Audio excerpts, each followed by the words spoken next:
तो तुम्हें कोई भी परेशानी, किसी भी तरह का चिंतन विक्षेप में नहीं आना चाहिए कि नाम जप के लिए जैसे बने, जैसे जबरदस्ती जिह्वा से आप नाम उच्चारण, यहां जिह्वा की बात करें, केवल जीभ से अभ्यास तुम बना लो, जो नाम तुम्हें प्रिय लगे या जो गुरुदेव ने दिया हो। जीभ के द्वारा प्रभु के नाम की आवृत्ति अगर निरंतर होने लगे तो बहुत जल्दी हृदय के जो पाप वासना मल है वो सब नष्ट हो जाते हैं। ध्यान से सुनो इसे।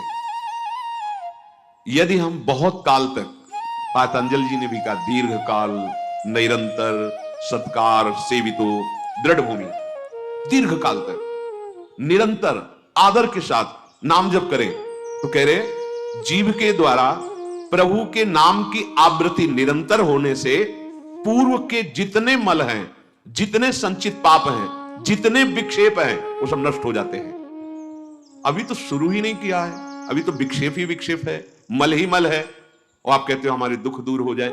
नाम जप करो, दुख दूर होने की बात क्या, दुख की निशानी नहीं रह जाएगी। जैसे अगाध समुद्र में मछली किलोल करती है, ऐसे हरि शरण में जो जीव होता है, भजन करता है, उसे अपार सुख मिलता है। सुखी मीन जिम नीर अगाधा। अब तीसरी बात है, ये बहुत क्रम से जोर की, जैसे स्मृति तो उससे सब कुछ अनुभव होगा, पर उसकी प्राप्ति नाम जप से होगी।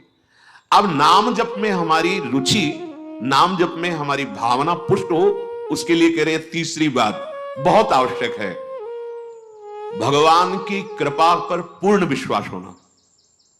ये तीसरी जो बात है, ये बहुत जोर की बात है, कृपा पर विश्वास हो जाना। भगवान हम पर कृपा किए हैं और उनकी कृपा से हमको निश्चित भगवत प्राप्ति होगी। कई बार विश्वास की, कृपा की चर्चा हुई है। ये तीसरी बात बहुत आवश्यक है उपासक के हृदय में। भगवान के कृपा बल से अब मुझे निश्चित भगवत प्राप्ति होगी, इसमें कोई संदेह नहीं है। देखो, पहली बात, स्मृति से सब कुछ प्राप्त हो जाएगा, पर बड़ा कठिन है, क्योंकि स्मृति तो हमारी जगत के भोगों की चल रही, संसार की, देह की। तो बोले नाम जप जो है वो आपकी स्मृति को जागृत कर देगा। जितना आप अधिक नाम जप करेंगे, आपके पाप सब नष्ट हो जाएंगे। तो नाम जप में भी बराबर तो हिम्मत नहीं पड़ रही, आध घंटा थोड़ा समय नाम जप, कोई साधु महात्मा एकांतवास करके 24 घंटे प्रयासरत, उनकी बात हो सकती है। हमें तो जब मिला समय तब भले नाम, अभी इतना अभ्यास नहीं। तो बोले निरंतर नाम जप और स्मृति दोनों को जागृत करने की सामर्थ्य तीसरी बात में है। भगवान की हम पर बहुत कृपा है। भागवत में भी एक जगह कहा है कि जो भगवान की कृपा का अनुभव करते हुए प्रारब्ध के अनुसार दुख सुख आता है, उसे भोग लेता है, शिकायत नहीं करता, उसमें विचलित नहीं होता है, और हर समय भगवान की कृपा का, हमारे ऊपर बहुत कृपा है, तत्यनुकंपा, ये श्लोक ऐसा है। उसे भगवत प्राप्ति ऐसे हो जाती है जैसे पिता की संपत्ति पर पुत्र का अधिकार स्वयं हो जाता है। ऐसे हर समय भगवान की कृपा का अनुभव करना बड़ी कृपा है हमारे ऊपर। जो दुख सुख आवे उसे सह लेता है, भगवत चिंतन, वो निश्चित भगवत प्राप्त हो जाता है। तीसरी बात हृदय में बैठा ली कि भगवान की कृपा बल पर भगवत प्राप्ति बिल्कुल निश्चित हो गई मेरी। ये मानने में क्या जाता है तुम्हें? तो आप कह दो कि हमारे अंदर कोई विकार है, अभी भजन नहीं। भगवान की कृपा बल की बात कर रहे हैं। पहली स्मृति, दूसरी नाम जप, तीसरी बात करें कृपा बल पर। उनकी कृपा से क्या नहीं हो सकता? कहो कृपा ते कहा ना हुई, अरे वो मुख से वेद पढ़वा दे, लूले लंगड़े से सुमेरु पर्वत फंदवा दे, छोटे सांप के बच्चा से गरुड़ को खा जाए। भगवान भगवान। तीसरी बात बहुत जोर की है, जिसमें दोनों बातें आ जाएंगी, निरंतर नाम जप और भगवत स्मृति भी आ जाएगी। प्रभु के कृपा बल से प्रभु की प्राप्ति में अब कोई संशय नहीं है। ये भी सुबह कहा था जो साथ के पास, ये तुम चिंता मत करो, बस जो हम कह रहे हैं निषेधात्मक जो बातें, उनको तुम मत करना, तुम पड़े रहोगे तो भगवत प्राप्ति हो जाएगी। क्योंकि हम हैं किनके? श्री जी के। यहां जो भी आप छोटी सी भी चेष्टा कर रहे हैं, बहुत बड़ा भजन हो रहा है, महल में है, वृंदावनेश्वरी के धाम में है, एक छोटी सी भी चेष्टा, जैसे कहीं सोनी लगा दिया, कुछ भी जो भी चेष्टाएं कर रहे हो, खान पान संबंधी भी जो चेष्टाएं करो, आपका भजन, या फिर स्वार्थ आपने भजन गए, तुम चिंता मत करो भगवत प्राप्ति की। ये हम केवल निजी जनों से नहीं, माइक से कहें कई बार कि आप सबको निश्चित भगवत प्राप्ति होनी, इसीलिए प्रभु ने धाम बुलाया, सत्संग सुनाया। अगर प्रभु को अपनी प्राप्ति न कराना होता तो संयोग क्यों देते? हम फंसे होते माया प्रपंच में।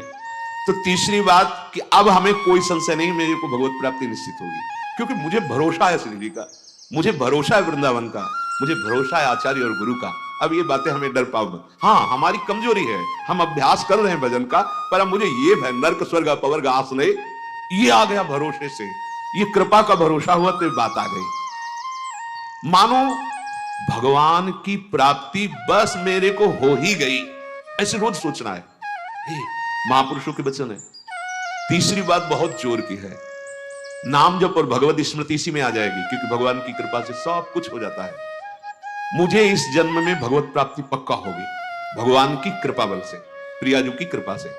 अब मुझे ऐसी भावना करनी कि बहुत जल्दी भगवत प्राप्ति मेरे में अब अनुभव हो रहा है कि प्रियालाल की कृपा बढ़ रही है, विकार क्षीण हो रहे हैं, भाव बढ़ता जा रहा है, मुझे बहुत जल्दी भगवत प्राप्ति। ये सोचना है, सोचना है। जब हम गंगा किनारे भ्रमण कर रहे थे तो एक लाल जी योगी नाम के महात्मा थे, तो रात्रि में, प्राय संत जन रात्रि में जगते हैं, तो उनसे मिलने गए, तो रेत में ऐसे कपड़े का वो तंबू उसी में थे। उन्होंने कहा, देखो तुम्हें जो बनना है वो सोचो, जो सोचोगे वही बन जाओगे। तो छोटी सी डायरी रखते थे, लिखा उसी समय, आज भी वो लिखी रखी है, जो तुम्हें बनना है वो सोचो, वैसा सोचो, जैसा सोचोगे वैसा तुम बन जाओगे। सोचो, भगवान की हम पर बहुत कृपा है, हमारे अंदर दैवी संपदा बढ़ रही है, विकार धीरे धीरे क्षीण हो रहे हैं, मतलब मुझे प्रभु मिलने वाले हैं, मुझे प्रभु मिलने वाले। आप देखो इसका प्रभाव देखो, प्रभु की कृपा से अवश्य अवश्य अवश्य मुझे भगवत प्राप्ति होगी। बस अब तो भगवत प्राप्ति होगी ही, क्योंकि प्रभु की कृपा है। ये शब्द पकड़ो, अंदर तुम्हारे अंदर अपने में कोई बल नहीं, अपने में कोई साधना नहीं, पर यहां कृपा की बात है, भगवत कृपा, भगवत कृपा बल। अपनी असमर्थता, बहुत अमृत में वचन है, अपनी असमर्थता, अपनी अयोग्यता, अपना अनाधिकारपन, ये है क्या? मैं अधिकारी नहीं हूं भगवत प्राप्ति का, मैं योग्य नहीं हूं भगवत प्राप्ति, मेरे में कोई सामर्थ्य नहीं, ये है। पर भगवान की कृपा से मुझे इतना विश्वास हो गया कि मुझे भगवत प्राप्ति होगी। अब क्या समस्या है? देखो, बहुत आनंद की बात है, मुझे भगवत प्राप्ति होगी भगवान की कृपा से, श्री जी की कृपा से। ये शब्द इतना असीम प्रभावशाली है कि आप जो ही ये बात हृदय पे लाएंगे तो आपके सारे दोष, विकार, विघ्न, अड़चने, बाधाएं ये नष्ट होती चली जाएंगी। ये देखो, महापुरुषों के अनुभव होते हैं। मत चित्ता सर्व दुर्गाणि मत प्रसादात तरिष्यति, भगवान कह रहे, मत चित्ता सर्व दुर्गाणि मत प्रसादात तरिष्यति। सारे के सारे विघ्न, सारे के सारे दोष, सारे की सारी भगवत प्राप्ति में जो अड़चने हैं वो भगवान की कृपा प्रसाद से नष्ट हो जाएंगी और मुझे भगवत प्राप्ति होगी। मत चित्ता सर्व दुर्गाणि मत प्रसादात, साधन प्रसादात नहीं कह रहे यहां, समझो, मत प्रसादात तरिष्यति, तू तर जाएगा मेरी कृपा से। ये मेरे प्रभु की घोषणा है कि मेरे प्रसाद से, मेरे अनुग्रह से तुम्हारे सारे विघ्न नष्ट हो जाएंगे और तुम त्रिगुणात्मिका माया को लांघ करके मेरे को प्राप्त कर लोगे। बस मेरी कृपा पर विश्वास करो, मेरी कृपा पर मत चित्त बन जाओ, अपने चित्त को मेरे में अर्पित कर दिया। प्रभु की कृपा का भरोसा इतनी जल्दी दिव्य सद्गुण लाता है, ये पक्की बात है। जो दिव्यता आती है भागवती, वो भगवत कृपा से आती है, और ये कृपा तभी अनुभव में आती है, तो पर अनुभव में तभी आती है जब ये बात आ जाती है कि मैं असमर्थ हूं, मैं अयोग्य हूं, मैं अनाधिकारी हूं। पर भगवान की कृपा है, प्रभु की कृपा है हम पर, अब मुझे निश्चित भगवत प्राप्ति होगी। ये तीन बातें जीवन में आना बड़ा कठिन होता है, असमर्थ हूं, अयोग्य हूं, अनाधिकारी हूं। जब ये बात आ जाएगी ना तो तृणादपि सुनी चेन अपने आप आ जाएगा, अपने आप पूरा सूत्र भागवती को उतर जाएगा, क्योंकि मैं अनाधिकारी हूं, मैं योग्य नहीं हूं। पर भगवान कृपा का यह है कि उनके नाम, उनके रूप, उनके धाम, उनकी लीला की तरफ ये हृदय जा रहा है, वो अपनी तरफ घसीट रहे, पर मैं अनाधिकारी हूं। इससे क्या होगा?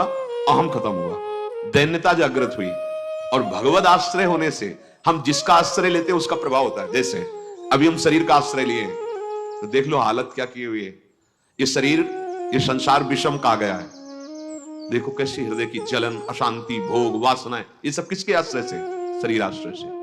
अभी भगवद आश्रय, अंदर से भगवद आश्रय, अंदर की बात है। यहां मैं अनाधिकारी हूं, योग्यता मेरे में नहीं है, मैं किसी योग्य नहीं हूं, पर प्रभु की कृपा हम पर है, निश्चित मुझे भगवत प्राप्ति होगी।